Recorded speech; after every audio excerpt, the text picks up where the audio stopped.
میرے انتہائی عزیز اور محترم بزرگوں، دوستوں اور بھائیوں، اور انتہائی قابل احترام خواتین اسلام، ہم اس بات پر اللہ کا لاکھ لاکھ شکر ادا کرتے ہیں جس نے ہمیں قرآن عظیم الشان کا ترجمہ اردو زبان میں پیش کرنے کا موقع اور یہ فرصت عطا فرمائی۔ ہم سب اللہ کے شکر گزار ہے جس نے ترجمہ پیش کرنے کی توفیق بھی عطا فرمائی، اور ان تمام شرکاء کو جو اس درس میں شریک ہے ان کو اس میں شریک ہونے، اسے سننے اور سمجھنے کی توفیق عطا فرمائی۔ ہم اللہ سے ابتدا میں یہی دعا کرتے ہیں کہ اے اللہ ہمیں بخیر و خوبی،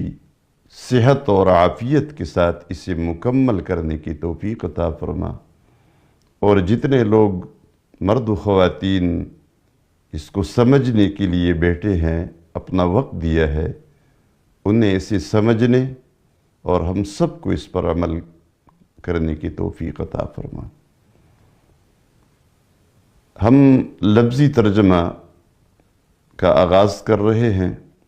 شروع میں چند باتیں عرض کرتا ہوں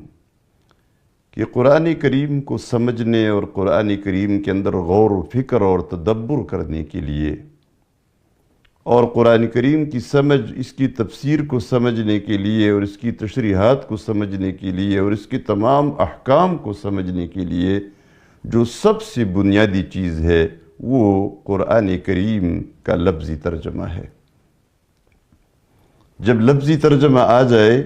تو پھر اس کی تفسیر اور تشریح سیکھنا بھی ہماری ضرورت بن جاتی ہے، اور وہ آسان ہو جاتا ہے۔ پھر قرآن کریم میں تلاوت کے دوران غور اور تدبر کرنے کا موقع بھی مل جاتا ہے۔ جب معانی سمجھ آ جائے